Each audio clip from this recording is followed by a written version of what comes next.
Well, welcome to Storytime number 30. Wow. So a few quick little announcement bits before I get into story stuff. First of all, apologies to all the patrons who are waiting on this month's novel chapter draft. It's got a little bit mad this month. I had several videos to edit and various other things going on that I had to finish off. So it's a bit of a strange start to the month. The chapter is in the works, so hopefully you'll have that this week coming. Thank you to all of you who've carried on doing the challenges and things when I've not been getting them done. I like your animals. They're all lovely. I especially liked, actually, Mum, your elephant tree. It really did look like an elephant. Gorgeous. I loved it. I love my elephant tree. The third thing is that Emma and I have done our virtual exhibition thing a second time. So on my birthday, on August 22nd, there's going to be another premiere video. So it'll be awesome to see some of you for chats then.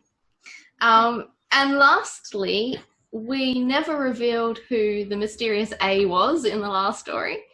I'm still working on it.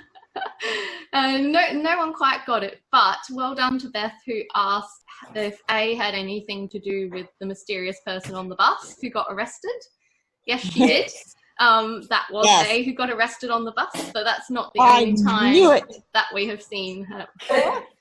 So at the start of the story, we was mentioned that her name is Ali, and she's now known as A. Does anyone remember an Ali? I don't think anyone here will remember. Remember now? No.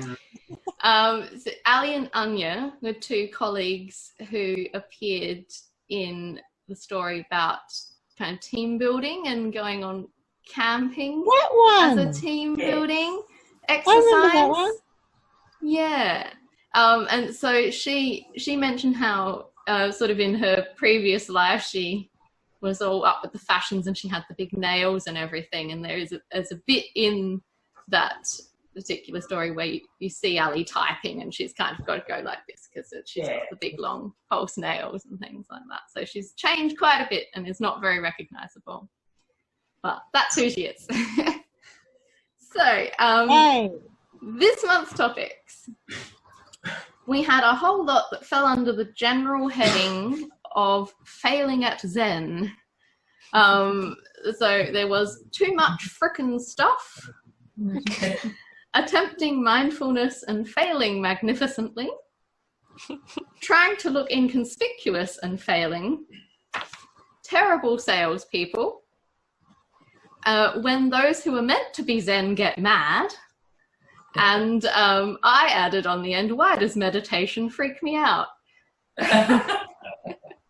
Then we had a few nature ones, stealing plants and cuttings and scrumping and such behaviours. Walking sharks, which is a new discovery. Flowers and plants with meaning. So sort of concept of, a flower has some kind of meaning attached to it, and they can be like a language of flowers, a means of communication. I added in there the art of pressing flowers, because I thought that went rather well with flowers of meanings. And then we had a couple that didn't quite fit into any of the categories. Home fitness fails from Lloyd, and talking to your pet, which is really quite a frequent topic, I think, in Storytime, but always fun. I like it. So to begin with, I've got a poem which is a little bit about mindfulness, I guess. In the story, you'll see our characters don't succeed very much at being mindful, but this is about kind of the good side of it. It's called Just for Now. When the blisters rise on the dusty long road winding, or the meeting drones on into your free time, when the beer is spilt and gone and headache looming, remember that these happenings are just one line, one descriptive sentence with a few expletives will add colour to the journal of your life. The annoyance, pain and failure are only for now. Just this moment has to be endured, perhaps one after that, but some things bright still sit on the horizon where this moment sets, and each small beauty, petals fresh, will have its moment too at being just for now, one the pages you record will not forget. The pleasant and the painful make the outlines that draw a life of interest on the page. Each one of them is just here for now, then turns experienced and leaves again. Good one. Very good. Yes. Okay. I like your mention of blisters. Yes, that was Emily inspired, I have to say. Okay, so today's story is called Zen and Lying About It. Casey carefully propped her phone against one of her sneakers, which was artfully arranged on the top of the book on her coffee table, like a piece of statement art. It was stinky art, and Casey made a mental note to buy more shoe spray. Her yoga mat was spread along the wall for grip, and her weights were carefully moved to the other side of the room. Last time, she'd got a nasty bruise when she came awkwardly out of a side plank and rolled onto her kettlebell. Okay. Casey straightened her sports bra under her tight cropped t-shirt, checked that her leggings were not outlining any of her body parts too precisely, and tapped the record button on the phone screen. She made her way back to the mat and sat down facing the camera. Hi, and welcome to Casey's Killer Workouts. Today I'll be demonstrating how to do a bodyweight handstand push-up, using the wall for extra stability, so you don't need to be 100% confident in your handstand. Make sure you have room to kick your legs up without hitting any lights or furniture. If your floor is slippery, you might want to pop a yoga mat down so that your hands don't slide about. She got to her feet and stood facing the wall, back to the camera, shifting her feet about to find a steady push-off position. Then kicked up, feet resting against the wall above her head. Make sure you engage your core to keep your body steady. Casey paused, swallowing and trying not to cough. The summer breeze was carrying pollen this week, and her hay fever was making her head feel full of heavy cotton wool as she held herself upside down. So we're just going to walk our hands out a little way, she continued, sounding a bit raspy, edging her palms away from the wall. Do not sneeze. She tried to keep her abs steady and ignore the itching in her sinuses. There was a scuffly, scratchy sound somewhere nearby, matching the dryness in the air.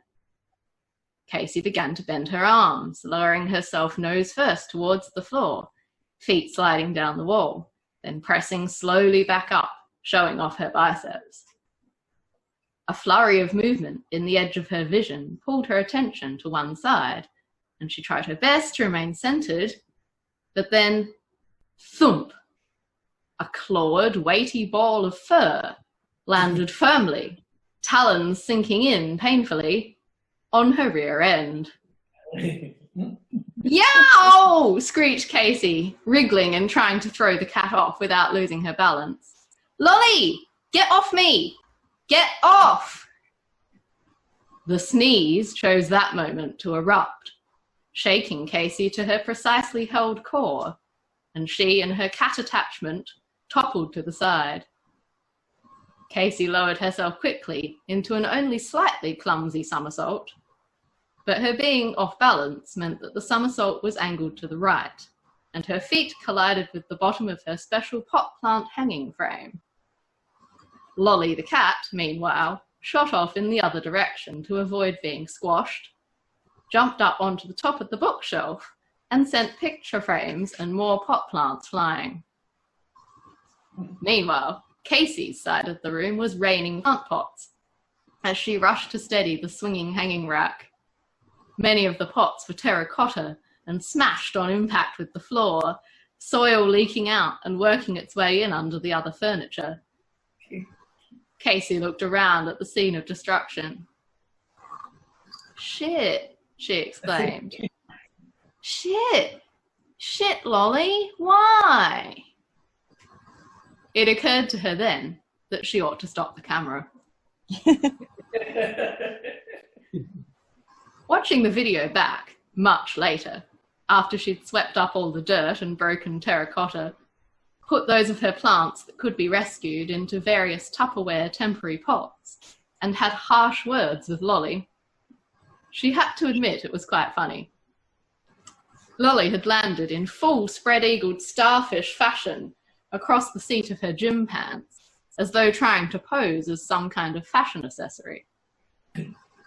The way they'd exploded off in opposite directions when Casey sneezed looked almost choreographed. This could probably go viral as a fail video, although it certainly wouldn't help her attain her coveted influencer status on Instagram. Casey looked at Lolly, who was sitting washing her face in the kitchen and pretending that nothing unusual had transpired.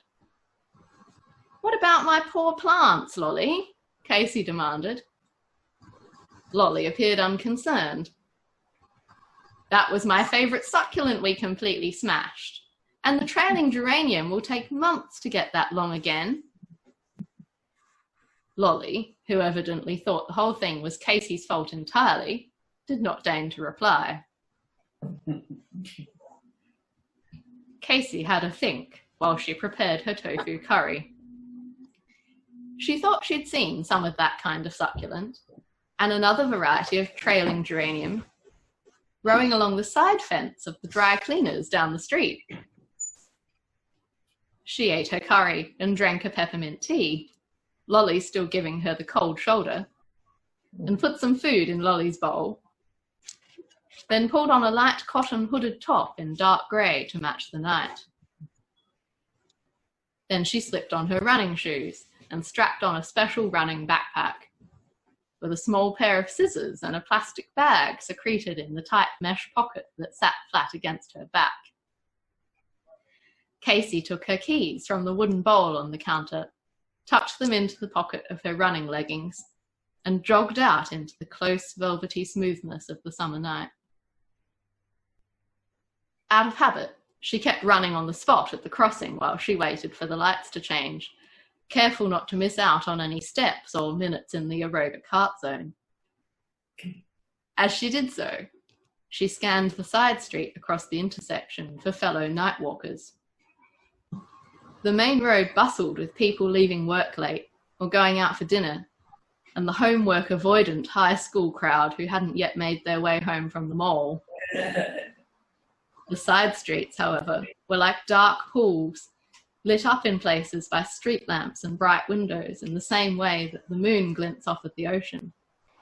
If she was quiet and quick, no one would pay any attention to a slight, hooded garden cat burglar in the night. The green walking signal flashed up and Casey jogged off across the crossing, dodging a few Main Street bustlers, and wove her way into the dry cleaner's back street, her runners making soft thuds that were absorbed by the babble of the city slowly winding down. The succulent grew right up against the fence, with some parts poking through, which made Casey feel completely justified in her pilfering. It was really just pruning that the council would have to do otherwise. On closer inspection, however, the best parts for striking were closer to the base of the plant, growing right down against the ground. Casey knelt on the pavement, slipped the light backpack from her shoulder, and drew out the scissors. She wove one arm through the fence struts and firmly grasped one of the succulent's rubbery stems. Then she put her other arm through the next gap, holding the scissors. Just then, a gust of wind rushed down the back street, rustling in the gutters and scooping up the dust and pollen, and hit Casey hard in the face. "Achoo!" sneezed Casey, her whole body jumping, and her sleeve catching on a splinter in the fence. A dry cleaning employee chose that moment to take out the bins. Casey dropped the scissors into the garden, tore her sleeve, and withdrew her hands to kneel as inconspicuously as possible by the fence, pretending to tie her shoe and look at her phone. Unfortunately, the wind had other ideas, and another big wave of dust and pollen was taken up from the road on its current and washed over Casey. She tried to hold her breath, her eyes stinging, but to no avail. Achoo! She exploded, causing the figure pushing the bin to the curb to jump violently. The person turned, silhouetted by the street lamp, and said, "Bless you." If they were giving Casey a strange look, she couldn't tell in the dark. "Thanks. Nice night," she said weakly. The figure nodded once and went back inside. Casey continued kneeling on the pavement for a moment, unsure how to proceed. Her scissors were in the garden, and she'd not got what she came here for. So after a brief think, she stood up, looked about, and hopped the fence. The succulent cutting safely inside the plastic bag and stowed in her backpack, Casey remained in a crouch and stared around in the gloom for the geranium. There it was, right on the corner of the building, climbing up and threatening to overwhelm the gutter. Casey wriggled across the ground ninja style, reached up and snipped a small woody-stemmed section, adding it to her bag. Pleased, she retreated stealthily into a thankfully breeze-free mugginess, jogged around the block, and returned to her apartment. Casey put the cuttings in water, prepared 2 Tupperware makeshift pots, and sighed, standing back from the tiny kitchen island. "What am I doing, Lolly?" she asked the little long-haired tortoiseshell. "I'm not a city person.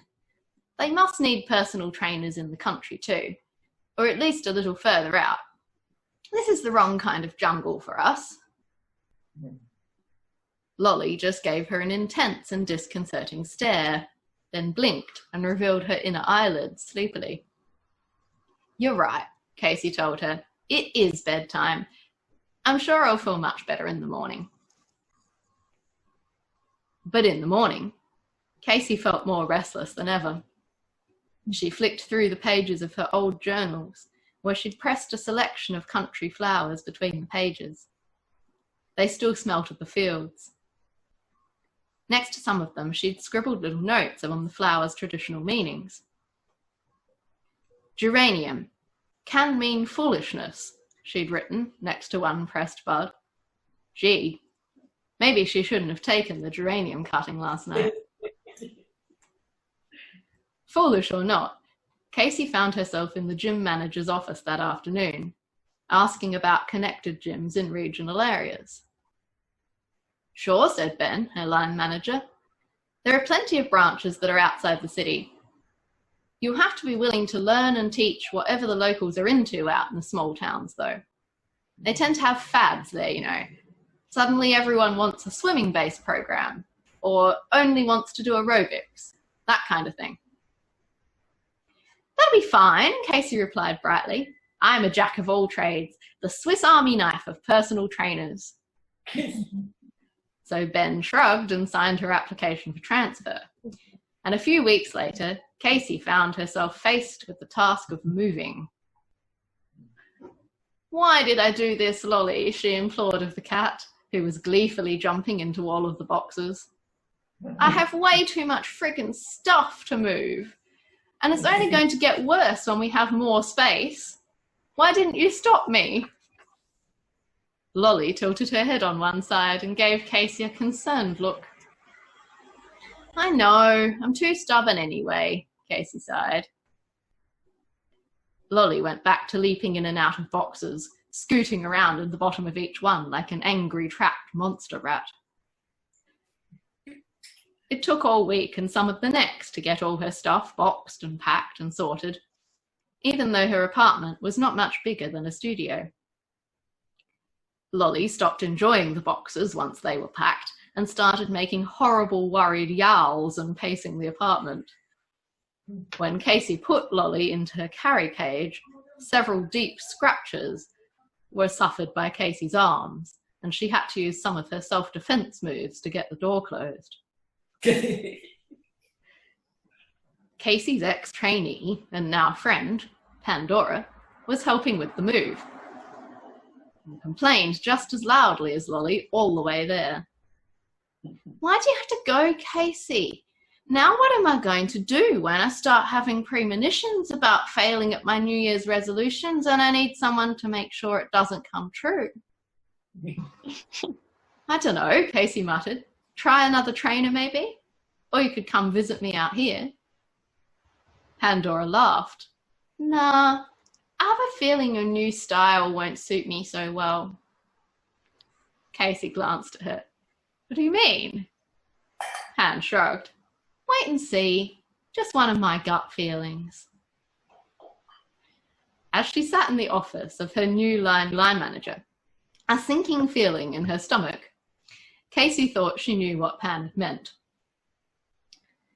"Most of the locals here will want you to train them in a more holistic way," Alana was explaining. "I see you haven't really done yoga, so we'll have to put you on an advanced course. They'll ask you to do some meditation as well as part of that, and teach you some simple mindfulness concepts. As you may have done yourself, a lot of people come out here to slow life down a bit, and they want to improve their health and fitness overall. Your peers will help you, and the locals who teach skills for us are excellent, so don't worry. Any concerns, just come in for a chat." Alana looked like she knew all about meditation herself, with one of those faces that seemed to have no tension in it other than smile lines. Casey shivered involuntarily. "I might be a bit of a slow learner," she admitted. "I've never been the best at things where you have to breathe."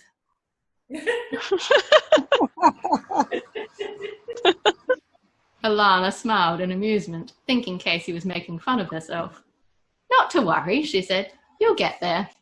In the meantime, you can look after the aquarobics class and supervise free time on the machines." Casey considered turning around right away and driving back to the city. A lifetime of hay fever and asthma had left her with a horror of anything where you were supposed to focus on and control your breath. Not to mention the clutter she'd just dumped in her new house and the words she'd conspiratorially shared with Lolly seemed so far from the mindful ideal as to set a very poor example. The all-out tantrum Casey threw when Lolly wouldn't stop howling around the unfamiliar space, and she discovered that she'd left her laptop at her old flat, was even less mindful, although it did somewhat cut down the amount of stuff she had to find a place for in her new home. "Why can't the locals be into catharsis via punching bag or kickboxing or screaming in a field?" she asked Lolly, who was hiding under the bed. "I'd be good at demonstrating that." 3 things persuaded Casey to stay a second night. The first was that when she finally found and unpacked her kettle and brewed a cup of sencha, she looked out of the window and saw an entire empty block filled up with daisies gone wild. In her old journal, daisies were labelled as having 3 meanings: "I'll never tell," "innocence," and "faith." To Casey, it felt a little as though this meant the house was welcoming her, telling her to put her trust in it, and to do her best at convincing the rest of the town that she was capable. The second thing was that the first thing anyone said to her on her first day at advanced yoga training was, "I'm learning about the way of tea." This fellow student's name was Jay, and he eagerly showed her his research and pictures of beautifully laid out tea ceremonies. Then he explained that this highly appealing ritual was linked to Zen Buddhism, which he was also studying. Maybe it's okay to use tea to help you be Zen, thought Casey.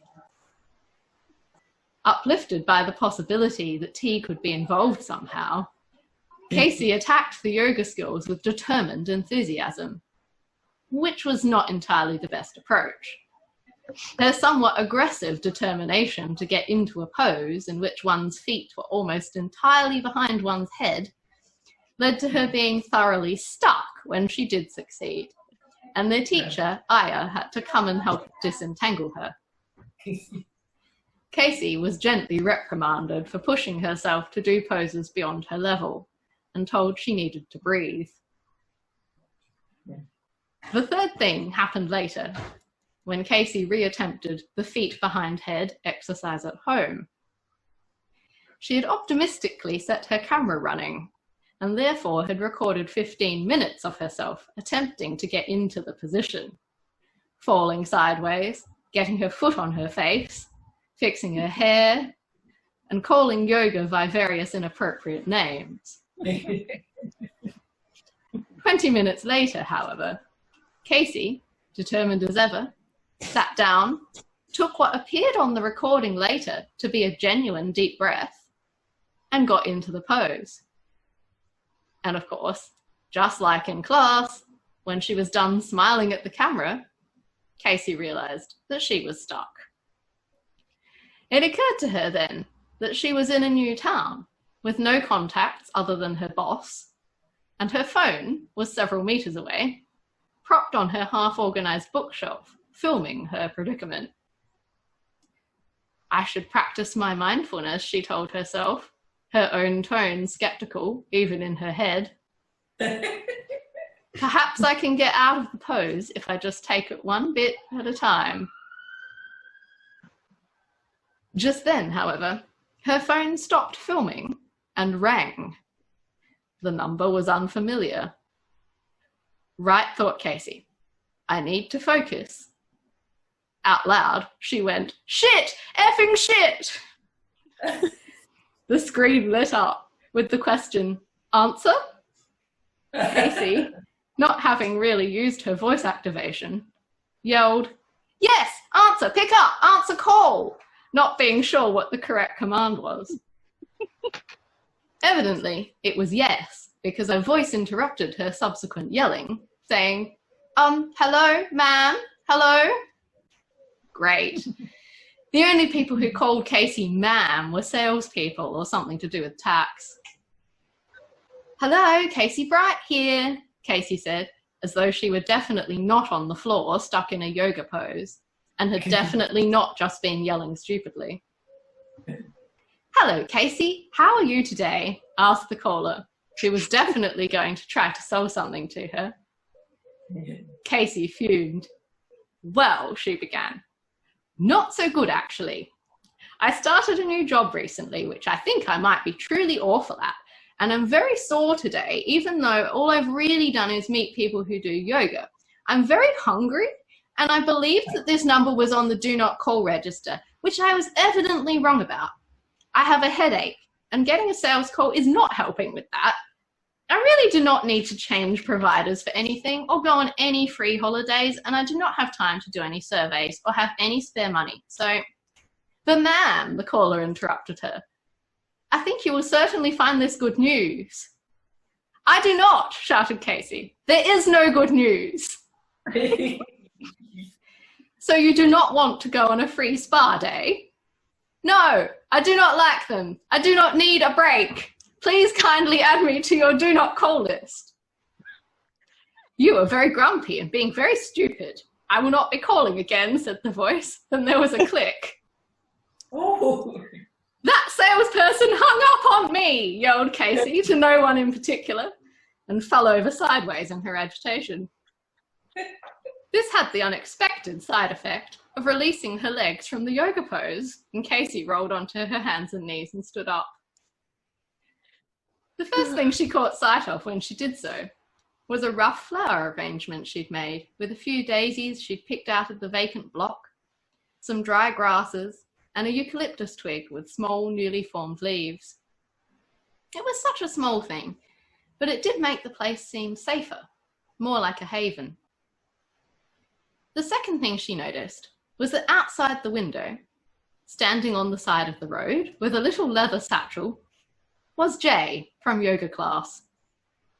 Her first instinct was to try to be inconspicuous. "Lolly! Lolly!" she hissed at the cat, who was at that moment balancing along the top of the bookshelf that Casey had placed below the window. "Get down! Don't draw attention to us and our mess!" She backed up against the wall and waved her hands in a wild shooing motion at the cat. Jay, at that moment, however, looked in their direction and saw what to him appeared to be a cute cat and Casey waving at him through the window.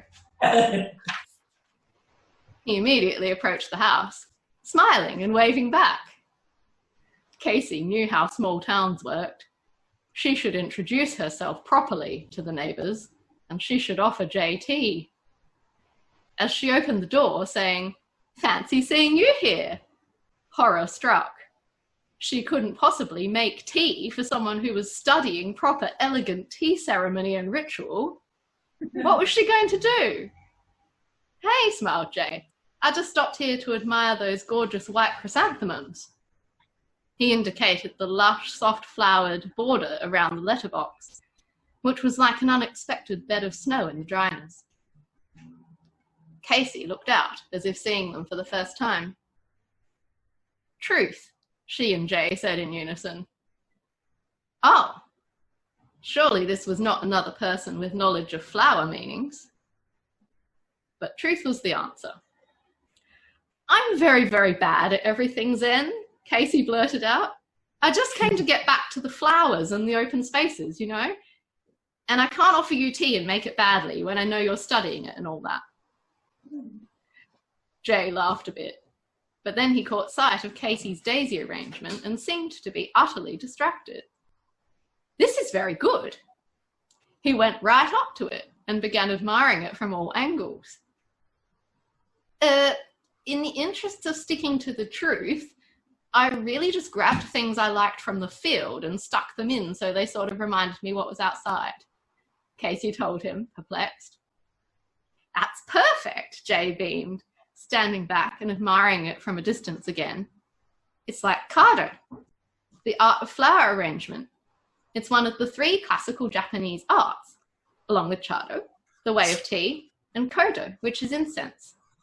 The more your arrangement resembles the natural flora growing, the better. It shouldn't be symmetrical or overcomplicated. I think you have a natural talent for it." Casey shook her head, perfectly stunned. "That would be my only Zen-related talent then. I have way too much friggin' stuff to live simply. I shout at telemarketers. I steal plant cuttings. I can't even master controlled breathing. I have tantrums when things go wrong.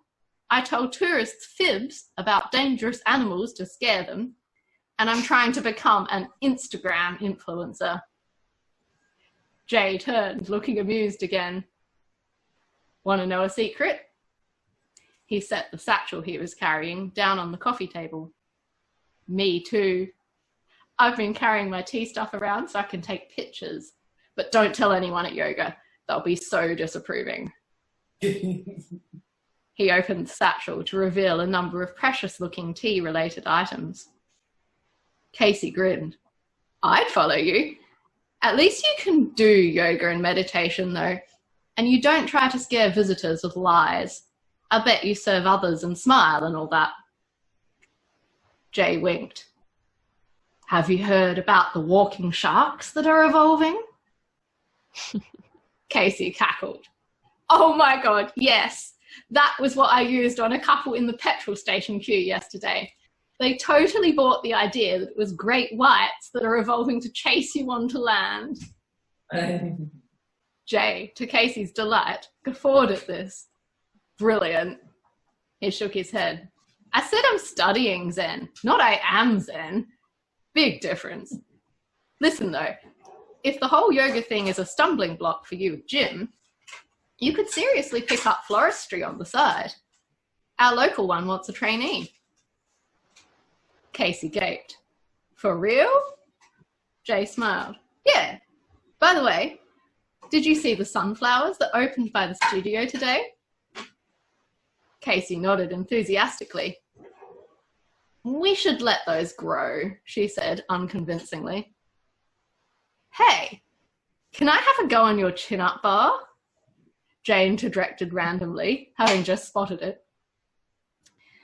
"Are you going to jump and pull it off the door frame?" Casey folded her arms. "That's what beginners usually do." "Nah," Jay exclaimed. "I've been working on it on the monkey bars at the park. 10 minutes later, when Casey had ascertained that Jay had not actually broken anything on himself or her door in the inevitable tumble that happened to newbies who thought they knew better, they both went a bit quiet, thinking, "There were quite a few sunflowers," Jay noted softly. "Yeah." Casey drummed her fingers on her knee. "You can save the seeds and grow loads more from one flower." They looked at each other for a moment, then grabbed some sharp tools and their shoes. As they approached the yoga studio, Casey and Jay were surprised to hear the sound of raised voices. Or was it just one? Stealthily, they moved around the side of the building, trying to remain inconspicuous. "I have told you so many times. I already have too many frickin' things. I do not want any stuff. I do not care what it does. Yes, I know I'm supposed to be calm. Thank you so much for reminding me of my errors. Please stop calling." The shouting voice stopped, and Jay and Casey exchanged a look, hovering as inconspicuously as possible behind the wall. Surely it couldn't be. "Students, please come out of hiding," Aya said, in her usual soft Zen-sounding voice. "How did you know we were here?" asked Casey, as they clambered embarrassed from behind some shrubs. "Jay is wearing hot pink," Aya observed calmly. "And when students are trying not to be noticed, they are generally far more noticeable. What you've just witnessed is a very poor example of how to deal with difficult and persistent individuals. Please do not model your behavior on this." Casey smiled. "I guess no one is mindful in every situation," she said. Aya inclined her head and smiled back. "There is almost no one I've found who is mindful when being pursued by sellers of too much frickin' stuff." Those words remained with Casey a long time. And although she no longer cared whether she became a yoga master, her lifelong challenge became to learn to be inconspicuous when pilfering coveted items of flora for her one-day famous floral arrangements, and to discover how to be mindful in the face of those who desired to sell her more frickin' stuff. She was bad at both, but, she realized, that was not the point. Like all of us, she was imperfectly trying, learning and living, and like in her flower arrangements, there was beauty in the imperfection.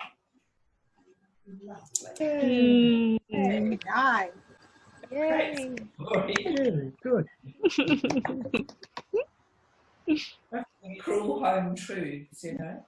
Mm-hmm. But, I don't know if you remember the last one. I think it was Tegan who suggested, you know, Zen people losing it. Mm-hmm.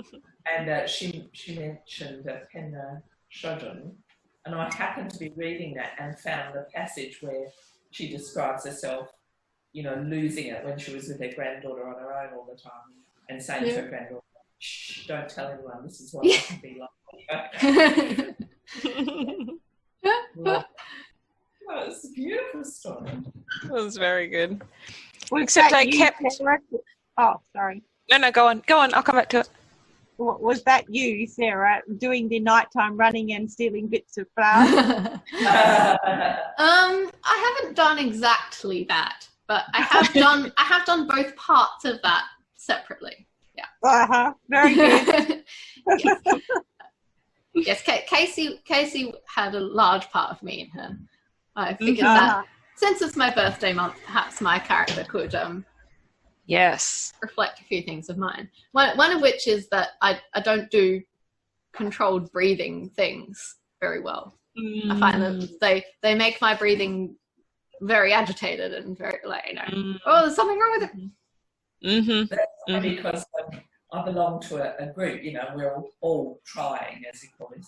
Yes.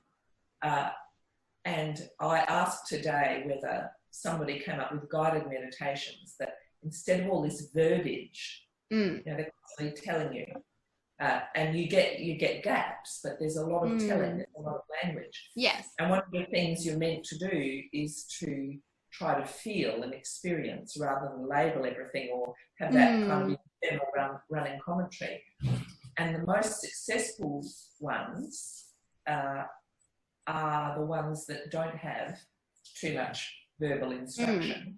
Yeah. And there's one chap who does it with 2 gongs, and he has a gong at one pitch for breathe in and a gong at another pitch for breathe out. And do you find that, like sounds or visual things that guide you rather than someone saying like, now do this? I think part of the issue is that even with that kind of thing is that our breathing is very individual. Yeah.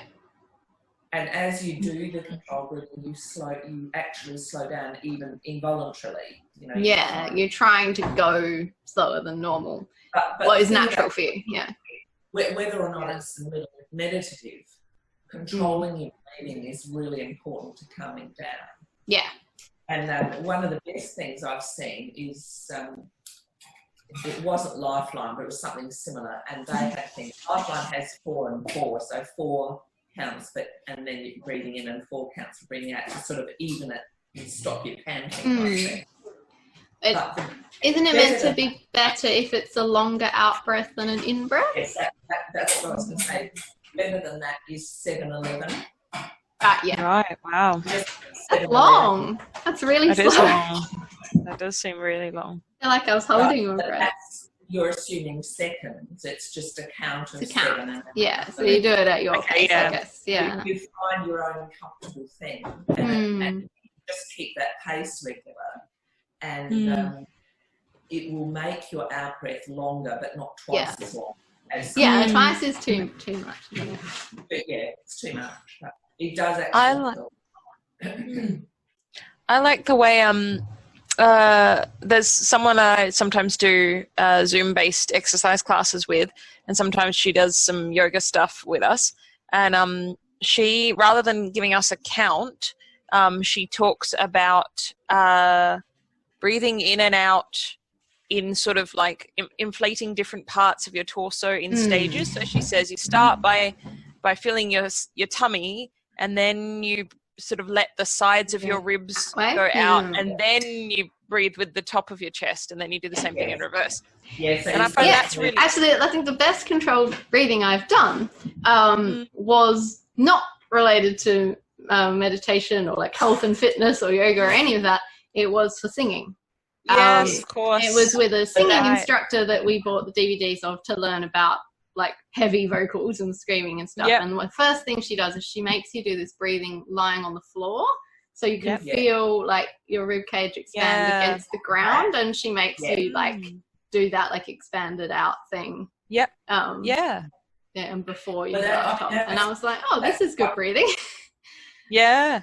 That's one of the reasons that singing and wind instruments are actually really good for you, because you do control your breathing. Probably also swimming. Yes, swimming. That makes sense. Often swimming quite meditative. Do you get sleepy after you go swimming?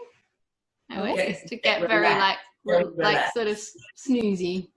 I think that's the trouble with, I am one of those people as well who, if I do get relaxed, then I get sleepy.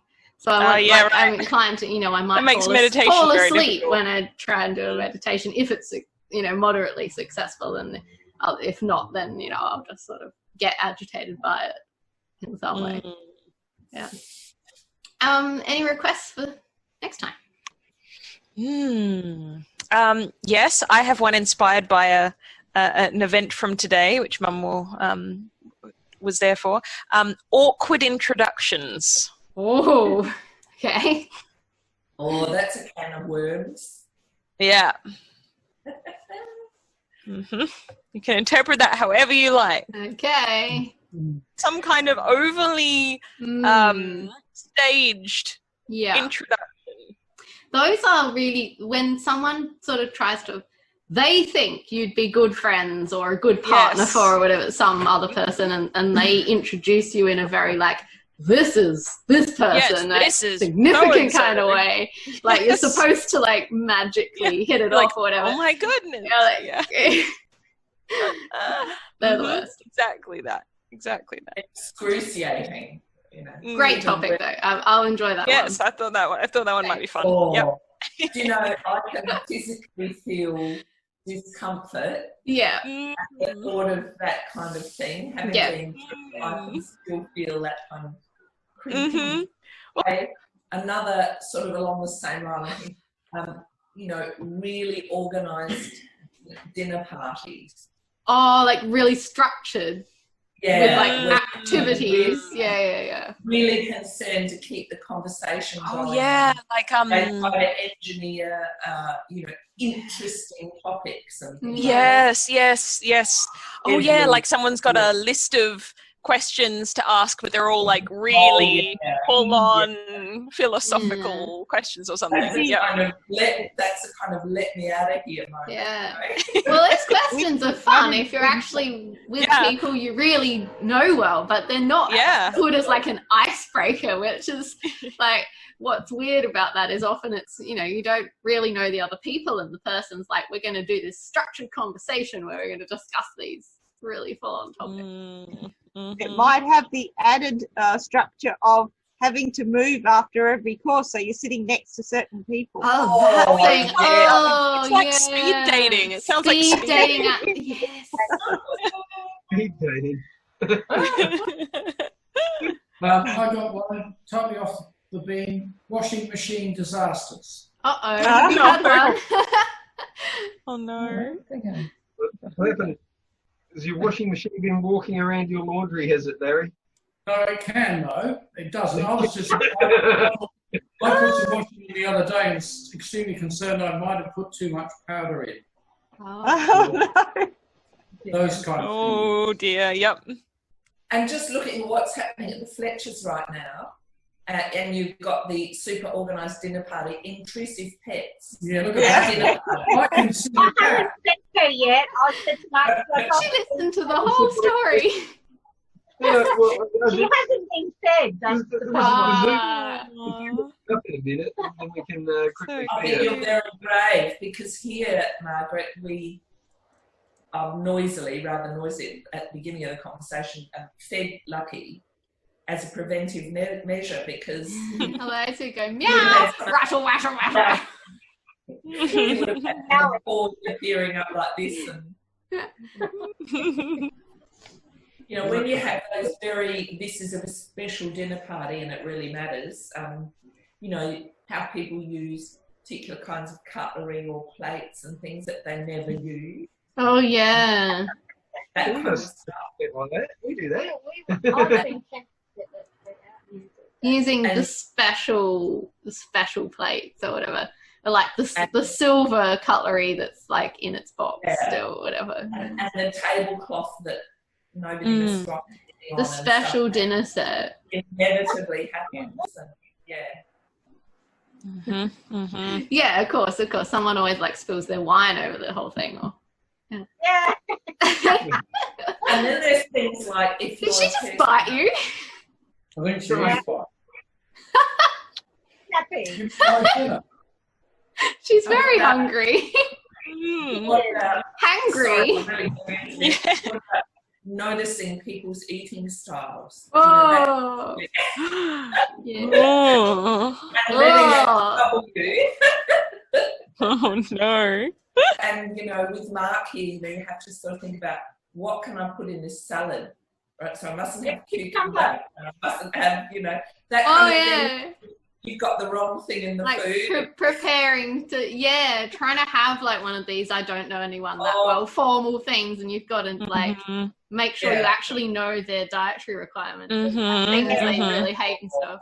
Yeah. Speaking of dinner parties, it's funny actually. I was thinking about this question the other day. You know the classic question of like you can invite 7 people to a dinner party, and they could be anyone, Like living anyone or in the dead. world. You know, Yeah. who do you invite? And I've thought about that question a few times, but I always get stuck on it because I'm never quite sure. Like, it depends on what you're hoping will happen. Are you inviting them to the party because you want to meet each of them? In which case, it'll be hard to actually have a conversation with them all. Yeah. Are you inviting them to a dinner party because you want to hear them talk to each other, and therefore should they have areas of common interest? Like, it's a I've always thought it's quite an interesting question to Very think about. interesting. Or like when you start- deliberately clashing. Yes, Like- yeah. Are you trying to have a dinner party that will become a fight? Yeah. What's supposed to happen at this dinner party? Interesting question. Mm. I always think like, I don't know, for me it's a bit like don't meet your heroes. Like Yeah. I don't Yep. think I would want to have dinner with any No, famous it would be people very that I admire or stressful. anything. Yes. Yep, it'd be very stressful. That would be a very stressful experience. You know, you'd have to like, Mm. you know, you'd feel bad if you didn't know everything that they'd written, or like, Mm. you know, you'd Yep. But interestingly, I think that is the original intention of the question, because Ah. in answering the question, who do you want to meet, it tells something about you. yeah. Yeah, right. Yes, true. Yeah. Yeah.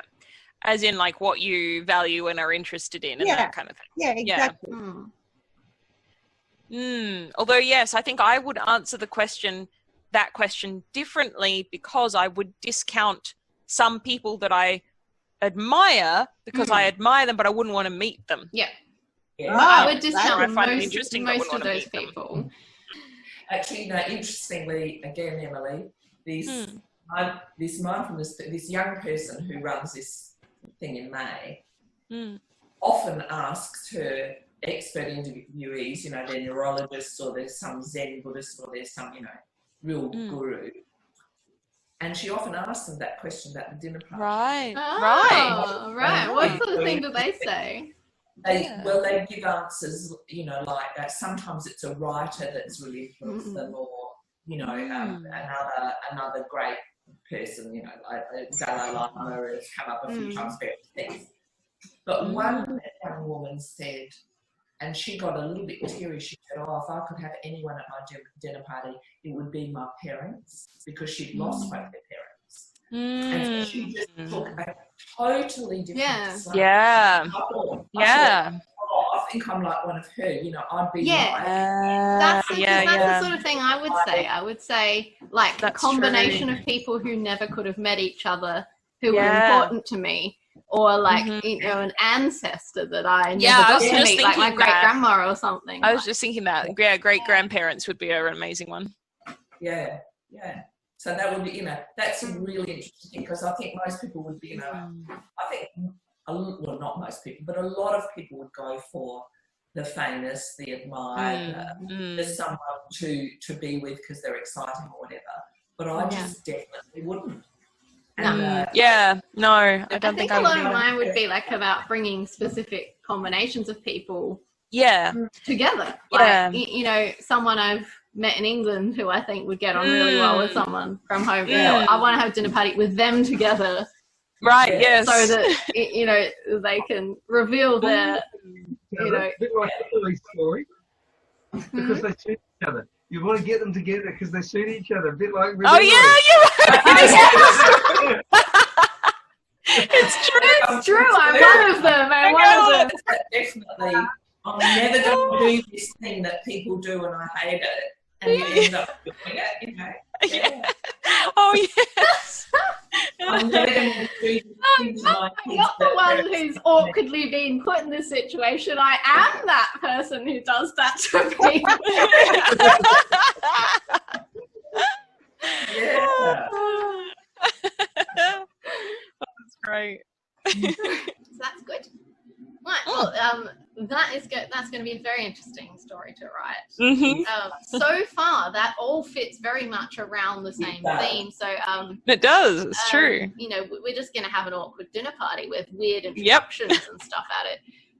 If anyone thinks of anything else that you'd like to see included, then a red herring is always really good. red herrings are good, having like at least one really random thing that doesn't go with the general thing. Darren's washing machine. That's the washing machine. Oh yes, the washing machine. Washing But machine. you know, couldn't that just happen during the dinner party? Like, you know, Absolutely. huge flood, like the spa at that place we stayed. Yeah.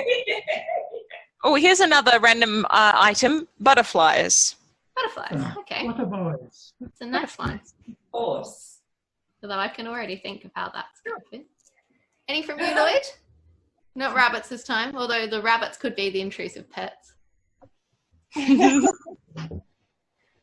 No, he's absorbed. He's working on the weekend. Working on the weekend. I'm going to put that in. Yes. Progressive dinner party. And what one that moves around, yeah. Yeah, but you should also add in the one you had before, which is GPS's malfunctioning. Or trying to get to the dinner party and the GPS misleads you and you're like 3 hours late or something. See, you got 3 chapters already. Yeah. Well, yeah, I think there's going to be quite a lot involved before they get there if I have that one. Oh God, now I'm imagining this like awful, really farcical situation where it's a progressive dinner party because certain combinations of people you don't want to have together. So there are slightly different invite lists for the different no, like my childhood birthday party. On Sunday, Rose can come and yes, go and play at 3 o'clock so that... Yes, that's it. You got to not let everyone know that they're only invited to some bits. Yes. And then some people don't go home when they're meant to. Yes. And you try and get them out, in time before this other person arrives so they don't get on it sounds so stressful. Maybe that's when you pretend that your washing machine has overflowed. You fake it. You deliberately put too much powder in. Oh, you better go. Oh, we'll help you clean up. Yeah, no, that's all right. No, it's bleach. There's lots of bleach in there. You wouldn't want to do that. Oh no, you might be in danger. I better stay so that I can do first aid. I'm not coming next time. I know what's going to happen. Yeah, well, I won't be able to make it exactly like this. No, you wouldn't. Otherwise, you've written the story for me and job. then can't fight. Exactly, that's no having fun. This conversation. All right. Well, on that note, I should probably go and do some of the other creative tasks that I am yet to finish. Thank you very much for the story. Thank you for listening to Story and for your fun requests, which I'm looking forward to writing about the next time. It should be fun. That's great. And I will see you. Let me just check when. Most of us on your birthday, is it? Yeah, most of us on your That's true. I will say, everyone who can make it on the 22nd for birthday chatting and cake and bad singing and art exhibitions. Yes, and excellent. Then I will see you on the 12th of September for the next story. Beautiful. Cool. See you later. See ya. Bye. Bye. Bye. Bye. Bye. Bye, everyone. You're coming away.